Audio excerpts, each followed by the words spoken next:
अस्सलामुअलैकुम वरहमतुल्लाहि वबरकातुहू। बिस्मिल्लाहिर्रहमानिर्रहीम।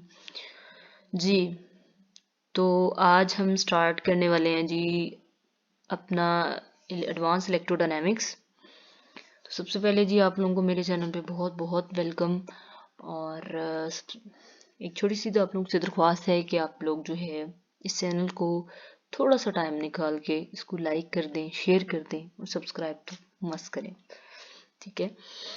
तो चलिए जी अब स्टार्ट करते हैं। आप लोगों का कीमती वक्त ज़ाया किए बगैर एडवांस इलेक्ट्रोडायनामिक्स का चैप्टर नंबर 8 स्टार्ट करते हैं, कंजर्वेशन लॉज। जैसे कि पहले से ही लिखा हुआ है कि चार्ज, हमने इसकी डेफिनेशन लिख दी हुई है कि क्या है। बेसिकली किसी भी मटेरियल की ये प्रॉपर्टी है कि जब किसी मटेरियल को इलेक्ट्रोमैग्नेटिक फील्ड के अंदर रखेंगे तो वो एक फोर्स फील करेगा। ये किस वजह से है? ये उस फिजिकल प्रॉपर्टी की वजह से, यानी उसके अंदर मौजूद चार्जेस की वजह से होगा, ठीक है। तो फर्स्ट टॉपिक है इसका, इस चैप्टर का, that is the continuity equation. और इस चैप्टर के अंदर क्या है, एनर्जी, मोमेंटम और एंगुलर मोमेंटम के कंजर्व होने की बात की जा रही है कि इलेक्ट्रोडायनामिक्स में किस तरह ये कंजर्व रहेंगे। इंशाल्लाह हम नेक्स्ट वीडियोस में डिस्कस करेंगे। और इस वीडियो में ये बता सकते हैं हम यहाँ पे कंजर्वेशन ऑफ चार्ज की बात करेंगे। क्यों? क्योंकि कंजर्वेशन ऑफ चार्ज ही तमाम कंजर्वेशन लॉ के लिए सबसे ज़रूरी चीज़ जो है वो बेसिक मॉडल क्या है, कंजर्वेशन ऑफ चार्ज है। तो हम कहते हैं कि जी जो आपके पास यूनिवर्स है उसके अंदर टोटल चार्ज, यानी जितना भी चार्ज प्रेजेंट है वो कांस्टेंट है। ये बात तो सही है, जितना चार्ज है यूनिवर्स के अंदर वो उतना ही रहेगा ना, बाहर तो कहीं नहीं जाएगा, चार्ज पूरा कंजर्व रहेगा। वो फ्लो कर सकता है लेकिन सेम रहेगा, कांस्टेंट रहेगा। उसके बाद है, लेकिन अगर हम बात करते हैं लोकल कंजर्वेशन ऑफ चार्ज की, लोकल लेवल पे, हमारे आम लोकल लेवल के पर, तो वो क्या है कि अगर किसी भी रीजन के अंदर, किसी भी प्लेस के अंदर कोई चार्ज चेंज होता है, उसका मतलब है कि उतना ही चार्ज या तो उसकी सरफेस, उस चीज की सरफेस से बाहर जा रहा है या अंदर आ रहा है, दैट्स थिंग, ठीक है। इस यहाँ एक सिंपली टाइगर की एग्जांपल दी हुई है कि अगर किसी टाइगर को किसी भी केज से रीमटेरियलाइज होना है, यानी उसके अंदर जाना है, उस केज के मटेरियल के अंदर जाना है, तो इसको अंदर से वो बाहर कैसे जा सकता है? जब उसके अंदर कोई होल होगा, यानी उसको उसके होल के जरिए से अंदर जाना पड़ेगा। ये मतलब है, यानी चेंज आएगा आपके केज के अंदर। क्या चेंज आ सकता है कि आपका लाइन जो पहले बाहर था वो अंदर आएगा, सिंपल सी बात। अब यहाँ पे हम बात कर रहे हैं कि किसी भी वॉल्यूम के अंदर चार्ज जो है वो कितना है। हमें पता है कि चार्ज डेंसिटी क्या है, कि किसी भी वॉल्यूम के अंदर जितना चार्ज हो वो हमारे पास चार्ज डेंसिटी है। तो सिंपल उसी चीज से, यानी rho is equal to Q by T के क्यू बाई वॉल्यूम जो फार्मूला है उसी से हमने इस चीज को ड्राइव कर सकते हैं। सिंपल सी बात है, देखिए सिंपल सी चीज है, कोई मुश्किल नहीं है। कि जो चीज पहले रो की फॉर्म में थी, यानी यहाँ रो था और वॉल्यूम यहाँ था, अब सिंपल वो मल्टीप्लाई हो रहा था, यहाँ डिवाइड हो रहा था, यहाँ मल्टीप्लाई होकर इधर चला गया, सिंपल सी चीज आ गई। अब यहाँ पे इंटेग्रल आने का क्या मकसद है? इंटेग्रल आने का मकसद तो ये है कि आपके पास किसी भी वॉल्यूम के अंदर जितना टोटल चार्ज है, यानी सारा सारा चार्ज के लिए इंटेग्रल लगा दिया गया, ठीक है। नेक्स्ट जो चीज है, अब यहाँ पे एक मिनट, सॉरी, चले, अब यहाँ पे आपके पास बात की गई है जी बाउंड्री की, कि आपके पास जो उसका सरफेस की बाउंड्री है उसमें, इसका मतलब है करंट, हम कह रहे हैं जी चार्ज फ्लो कर रहा है, ये अंदर आ रहा है, ये बाहर आ रहा है, तभी अंदर चेंज आएगा ना। तो ये बात की गई है करंट। करंट यहाँ पे क्यों आ रही है? क्यों? क्योंकि जब चार्ज फ्लो करेगा, यानी अंदर से बाहर जाएगा या बाहर से अंदर आएगा, तो क्या मतलब है, वो फ्लो करेगा। जब भी कोई चीज फ्लो करती है, यानी चार्ज मूव करता है, तो वो करंट क्रिएट होती है। बेसिकली करंट क्या है? क्यू बाई टी, यानी किसी भी टाइम के साथ चार्जेस के अंदर चेंजेस आ रहा है, मूव कर रहा है वो, तो वो करंट हो जाएगा। तो हमें पता है कि, देखिए जी, हमें पता है कि बेसिकली करंट डेंसिटी क्या है, J is equal to d I over d A, यानी किसी भी एरिया के अंदर जितनी करंट होगी वो उसकी करंट डेंसिटी होगी। अब सिंपली क्या हुआ, यहाँ से आपका डी ए यहाँ चला गया, यानी मल्टीप्लाई हो गया इधर को जाके, ठीक है।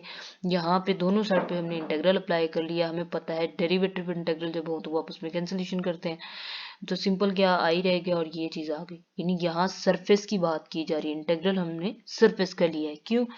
क्योंकि हमारे पास जो करंट है वो सरफेस पे फील हो रही है, क्योंकि वो चार्जेस सरफेस से मूव करके अंदर बाहर जा रहे हैं तो सरफेस पे फील होगी इसलिए। और सरफेस क्या होनी चाहिए? क्लोज होनी चाहिए, इट शुड बी क्लोज। अब हमें पता है कि आई क्या है, जी क्यू बाई टी के इक्वल है, यानी जितना चार्जेस के अंदर चेंज आएगा वो हमने उसकी जगह पे ये लिख दिया। अब यहाँ पे नेगेटिव का क्या रोल है? नेगेटिव का मतलब है कि चार्ज अंदर से जब बाहर जाएगा तो जाहिर सी बात है उसमें कमी आएगी, बिल्कुल आएगी। अंदर से बाहर जाएगा तो अंदर तो कमी आएगी, बाहर वो इंक्रीज हो जाएगी, ठीक है। यानी करंट डेंसिटी इंक्रीज हो जाएगी बाहर। या फिर अगर कोई चार्जेस बाहर से अंदर आते हैं तो इसका मतलब है कि आपके पास चार्ज अंदर ज्यादा हो जाएंगे, बाहर आपके पास जो चीज है वो कम हो जाएगी, यानी उसकी करंट डेंसिटी कम हो जाएगी। इसलिए ये दोनों चीजें जो है, दोनों फिनोमेना जो है वो एक दूसरे के रिवर्स में है, यानी ऑपोजिट में है। दैट्स व्हाई यहाँ पे नेगेटिव आ रहा है। यहाँ पे स्टेटमेंट भी लिखी हुई है कि जो नेगेटिव साइन क्या शो कर रहा है कि किसी भी चार्ज के अंदर जो चेंज आ रहा है किसी भी रीजन के अंदर और उसकी जो करंट डेंसिटी है वो दोनों अपने बिहेवियर में ऑपोजिट है। अगर हम डाइवर्जेंस थ्योरम की बात करें तो यहाँ डाइवर्जेंस थ्योरम अप्लाई करेंगे जी, J dot A is equal to del dot J zeta. अब यहाँ पे मतलब ये है कि जो करंट डेंसिटी आपके किसी एरिया में जितनी भी करंट थी, ठीक है, बेसिकली किसी भी एरिया के अंदर जितनी भी करंट है वो किस चीज के इक्वल है कि किसी भी वॉल्यूम से कितना जो है वो करंट बाहर जा रही है, कितनी करंट डेंसिटी बाहर जानी है, यानी कितने फैल रही है, कितना फैलाव हो रहा है, ये चीज है। जाहिर सी बात है वॉल्यूम से निकलेगी तो बाहर सरफेस पे फील होगी ना। अब यहाँ पे हमने इस इक्वेशन को इस इक्वेशन को यहाँ पे अब हमने जी एक मिनट, अब इस इक्वेशन को हमने 3 इक्वेशन को पुट कर दिया है किस चीज के अंदर? इस इक्वेशन के अंदर, यानी यहाँ पे हमने पुट कर दिया है, सही है। अब पुट करने से क्या होगा? पुट करने से क्या हुआ? डी क्यू वही रहा, जे डॉट डी ए की जगह पे ये चीज आ गई, सिंपल सी चीज ये थी। अब हमें पता है क्यू की वैल्यू हमारे पास क्या था, रो डीटा सब में इंटेग्रल, तो वही चीज हमने यहाँ पुट कर दी, सिंपल सी चीज। इसकी जगह पे ये चीज आ गई, यहाँ पे ये आ गई। अब यहाँ पे कॉमन क्या है? डी, ये माइनस था यहाँ के प्लस हो गया। अब यहाँ पे कॉमन डीटा था और इंटेग्रल, दोनों चीजें कॉमन थी तो कॉमन ले लेंगे। अब ये हमें पता है इंटेग्रल तो जीरो नहीं हो सकता, तो अंदर वाली चीज हम जीरो के इक्वल ले सकते हैं। तो ये क्या हुआ? पार्शियल रो और partial t is equal to minus del dot J. यही बात है कि किसी भी मतलब जो चार्ज की डेंसिटी है, यहाँ पे अगर आप किसी भी चार्ज की डेंसिटी में with respect to time change है तो उसका मतलब क्या है कि आपके पास जो फैलाव है वो ज्यादा होगा या कम होगा, यही है ना। अगर अंदर कम है, चार्जेस कम है, मतलब फॉर एग्जांपल अगर अंदर कमी करनी है तो बाहर ज्यादा जाएंगे चार्जेस, फैलाव ज्यादा होगा। अगर अंदर ज्यादा चीजें करनी है यानी बाहर से अंदर आना है तो अंदर फैलाव कम, मतलब अंदर जो चीजें ज्यादा हो जाएंगी, बाहर आपका फैलाव जो है वो कम हो जाएगा, मतलब बाहर कम करंट होगी। This is the equation of the continuity. और ये क्या है? हमारे पास मैथमेटिकल स्टेटमेंट है कंजर्वेशन ऑफ चार्ज की। चलें जी, इसको आप मैक्सवेल इक्वेशन से ड्राइव कर सकते हो। कंजर्वेशन चार्ज जो है ये इंडिपेंडेंट अजम्पशन नहीं है, बल्कि इसको आप दूसरे लाज में भी यूज कर सकते हो। ये हमारे पास एज अ कंस्ट्रेंट काम करता है सोर्सेज के ऊपर। सोर्सेज क्या हैं जी? हमारे पास चार्ज डेंसिटी है और करंट डेंसिटी है। ये देखें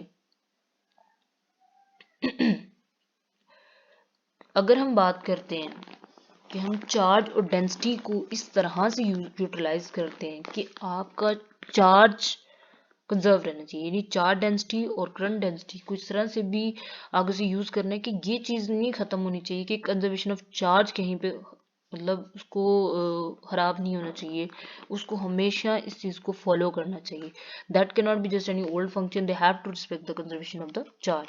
नेक्स्ट जो है वो नेक्स्ट टॉपिक्स डिस्कस किए गए हैं उसने कि जी हम एनर्जी डेंसिटी, मोमेंटम डेंसिटी, इन सबको डिस्कस करेंगे इंशाल्लाह and energy current and momentum current.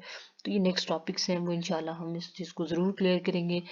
And ये था जी आज का हमारा first topic, and I hope so कि आप सबको समझ आया होगा।